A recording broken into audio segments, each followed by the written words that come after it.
Es grato saludarlos en el día de hoy, en este nuevo conversatorio, empresarios, comerciantes, en el tema fundamental como es la planificación fiscal. En ello nosotros vamos a encontrarnos con actividades que se pretendan deducir y por supuesto generar algunos incentivos fiscales y así le vamos a complementar con sugerencias en la valoración de elementos y circunstancias en la aplicación de esa metodología de inversión. Por eso usted, empresario, comerciante, entiende y puede, por supuesto, contar con nosotros como sus asesores para que puedan caminar, para que puedan dirigir sus recursos con una metodología que les dé una concientización de qué es lo que efectivamente persiguen y qué es lo que van a obtener al cierre de ese ejercicio fiscal. Por esa razón, nosotros hemos considerado medidas a tomar para esa inversión, usted empresario, comerciante. Vemos entonces que existe un régimen de deducciones por inversiones en activos y creación de empleo. ¿Qué quiero decir con esto? Si usted va a realizar alguna inversión, por supuesto debe considerar en ella la posibilidad de ser tomadas en cuenta como un elemento de deducibilidad, pero no solo en cuanto a su identificación en la partida correspondiente, sino que debe efectivamente materializarse como algún comportamiento. Y ese comportamiento es necesariamente la creación de algunos empleos o de algunos elementos necesarios a considerar para su deducibilidad y que exista esa conexión dentro de esa inversión y la creación de esos puestos de trabajo que tengan alguna conectividad con la actividad propia de esa industria o de ese comercio, significando entonces que si no existiese esa consideración que debe verse materializada al cierre del ejercicio fiscal, debe entonces reflejarse en la necesaria consideración de la creación de ese empleo dentro del grupo empresarial para que pueda ser deducible dentro de ese ejercicio fiscal. Otro elemento necesario es, por supuesto, la deducción de gastos de inversión y desarrollo. ¿Qué significa esto?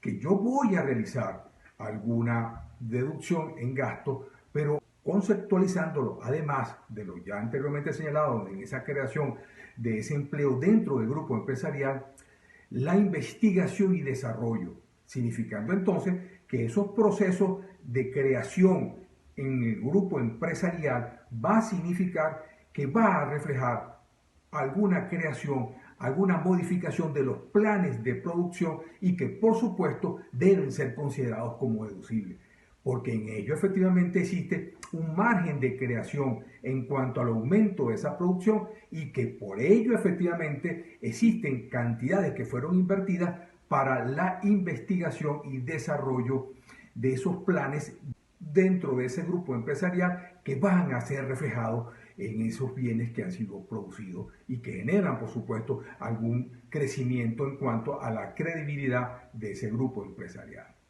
Vemos como un otro elemento fundamental el tratamiento de reservas de inversiones y condiciones específicas. ¿Qué quiero decir con esto?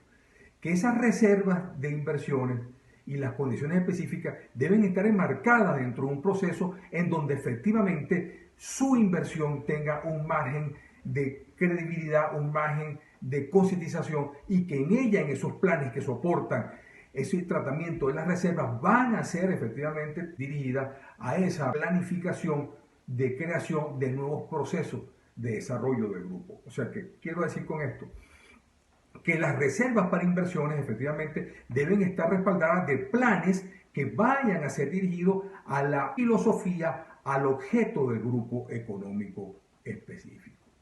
Vemos así como un elemento además de considerar dentro de estas medidas para la inversión la relación en relación a los dividendos.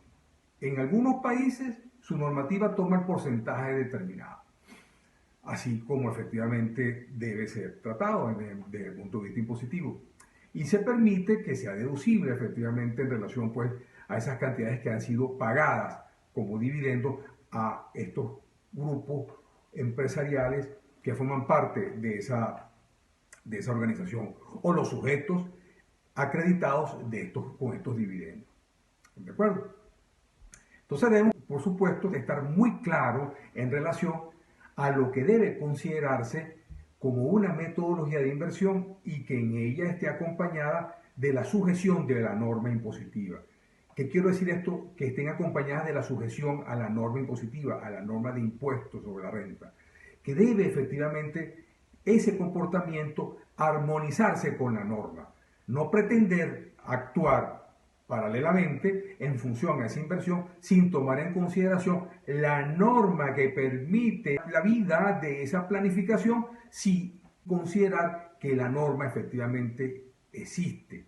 Debe tomarse en consideración la norma porque sobre ella es que efectivamente nosotros vamos a dirigir nuestros planes de investigación, nuestros planes de inversión para poder conllevar en un resultado final la renta definitiva a pagar. Ahora bien, si bien hemos tratado en esa, digamos, metodología de la inversión, pareciera solamente que debo tener unos planes que en ellos puedan considerarse para la determinación de ese enriquecimiento global neto dentro del ejercicio fiscal y que pudiera concluirse con un pago de impuestos sobre la renta. Pareciera que fuese así única y exclusivamente. Pero debemos nosotros complementarlo. ¿Cómo debemos nosotros complementarlo? Con la valoración de elementos y circunstancias previo a la aplicación de la metodología de inversión. Fíjense lo siguiente, yo tengo los planes de inversión, pero debo considerar alguna valoración en elementos y las circunstancias que vayan a incidir en la valoración de estos elementos para que pueda efectivamente aplicar la metodología adecuada. Por eso nosotros efectivamente estamos interesados en que ustedes conozcan toda esta metodología y los métodos de valoración que le permitirán a usted poder llevar en esa planificación una maximización de su utilidad financiera al cierre del ejercicio fiscal. Entonces consideramos acá lo siguiente, como un primer punto en esa valoración de estos elementos y circunstancias, el estudio de coste-beneficio en la planificación. Segundo, alta consistencia en la estructura a utilizar. ¿Qué significa esto? Tenemos un estudio del coste-beneficio, que efectivamente vamos nosotros a entender cuál es el monto de esa inversión y que efectivamente nos va a generar un beneficio, producto de esa planificación. Entonces debemos nosotros efectivamente tomar en consideración ese coste de inversión para poder utilizar esas metodologías de inversión. Y en ese segundo punto que señalaba, la alta consistencia en la estructura a utilizar es que efectivamente ellas tengan una posibilidad de ser tomadas y no sean controvertidas, y no sean refutadas, y no sean negadas, porque efectivamente no tienen esa posibilidad de generar lo que nosotros aspiramos, que efectivamente es esa utilidad, o sea, ese crecimiento económico. Y uno fundamental que va ligado pues, a esas metodologías es efectivamente esa planificación, que es necesario valorar las medidas adoptadas en las legislaciones de varios países. O sea, yo debo tomar efectivamente cuáles son esas medidas que voy a tomar en consideración en donde esas legislaciones de los países donde yo tengo algunos asientos o tengo algunos establecimientos y que exista una conectividad en donde yo tengo mi domicilio fiscal, en el caso de Venezuela, y que pueda efectivamente ser incidido y que tenga algún efecto favorable en cuanto a la deducibilidad.